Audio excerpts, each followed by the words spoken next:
I want us to come back and we will go step by step and talk about the affordable housing levy for just a moment. Yes. And you talk about seeking to have a majority in the House to push government's agenda. Yes. That's all well and good. The Speaker of the Senate and the Speaker of the National Assembly, their role is not to push government agenda. Their role is to be arbiters. Their work was to be good arbiters, right, to regulate debate and to protect the independence of the institution. How would they do that if they were former party members and if they got those positions as part of an agreement for bringing votes to this administration? How would they be neutral? It behoves upon a speaker when he assumes that position. Justin Bidan Muturi was nominated by TNA to be speaker in 2013 and Jubilee in 2017. But that man had an impeccable record. You never saw him in a public rally doing empowerment and singing praise and worship to President Uhuru Kenyatta. Justin Muturi regulated debate and allowed everybody to speak. I'm sorry, Speaker Wetangula has become a youth winger for President Ruto.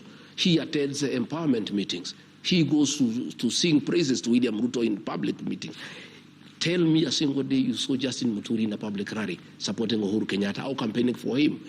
What dignity spells out is that once you get the position of speaker, because you must come from somewhere, you can't come from the moon, you can't come from the air, you must come from somewhere. So when a political party nominates you and you are elected as speaker, once you have assumed that position as the Speaker of the National Assembly and the Senate, you now rise above, partisan politics and become the arbiter of that house, unregulated, undignified. I have seen Wetangula allowing me to be discussed in Parliament without somebody moving a substantive motion. And in Parliament you cannot discuss an individual unless you move a substantive motion.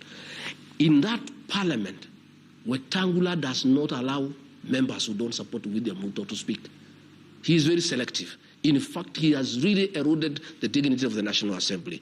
From 1963, we are the lowest in terms of the speaker. I have seen him in public rallies singing praise and worship to William Ruto. I have seen him doing harambes for women and youth.